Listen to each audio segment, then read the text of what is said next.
ഗൺമാൻമാരുടെ മർദ്ദന കേസിൽ ചോദ്യം ചെയ്യലിന് ഹാജരാകാൻ SI-മാർക്ക് നോട്ടീസ് അയച്ച് SIT. MR അജിത് കുമാറിന്റെ ഓഫീസിലുണ്ടായിരുന്ന SI-മാർക്കാണ് നോട്ടീസ് നൽകിയത്. അന്നത്തെ ക്രമസമാധാന ചുമതലയുണ്ടായിരുന്ന ADGP ആയിരുന്നു അജിത് കുമാർ. ഗ്രേഡ് SI-മാരായ ഗിരീഷ്, ശ്രീകാന്ത് എന്നിവർക്കാണ് നോട്ടീസ് നൽകിയത്. സുധീഷ് ഗോപാൽ ചേരുന്നു. സുധീഷ് പറയും. രോഹിണി, ഈ ആലപ്പുഴയിൽ വെച്ച് 2023 ഡിസംബർ 15 നടന്ന ആക്രമണം, അതായത് നവകേരള യാത്രയുടെ ഭാഗമായി മുഖ്യമന്ത്രിയായിരുന്ന പിണറായി വിജയൻ എത്തുമ്പോൾ അതിനു നേരെ പ്രതിഷേധവുമായി എത്തിയ KSU യൂത്ത് കോൺഗ്രസ് പ്രവർത്തകരെ ക്രൂരമായി മർദ്ദിച്ചതുമായി ബന്ധപ്പെട്ട കേസിലാണ് ഇപ്പോൾ പുനരന്വേഷണം പ്രഖ്യാപിച്ചതിന്റെ കൂടി ഭാഗമായി രണ്ട് SI-മാരെ ചോദ്യം ചെയ്യലിനായി നോട്ടീസ് നൽകി വിളിപ്പിക്കാൻ തീരുമാനിച്ചിരിക്കുന്നത്. അതിന്റെ നോട്ടീസ് നടപടികൾ പൂർത്തിയായിട്ടുണ്ട്.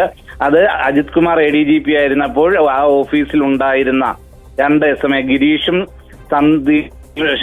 പ്രശാന്തും, ഈ രണ്ടുപേരെയാണ് ഇപ്പോൾ ചോദ്യം ചെയ്യലിനായി വിളിപ്പിച്ചിട്ടുള്ളത്. ഇതിൽ ഏറ്റവും പ്രധാനമായി പറയേണ്ടത് അജിത് കുമാറിന്റെ ഓഫീസ് ആദ്യത്തെ അന്വേഷണം അട്ടിമറിക്കാൻ ശ്രമിച്ചിരുന്നു എന്ന പരാതി ഉണ്ടായിരുന്നു. അതിന്റെ കൂടി അടിസ്ഥാനത്തിലാണ് ഇപ്പോൾ ശ്രീകാന്തിനെയും ഗിരീഷിനെയും ചോദ്യം ചെയ്യലിനായി വിളിപ്പിക്കുന്നത്.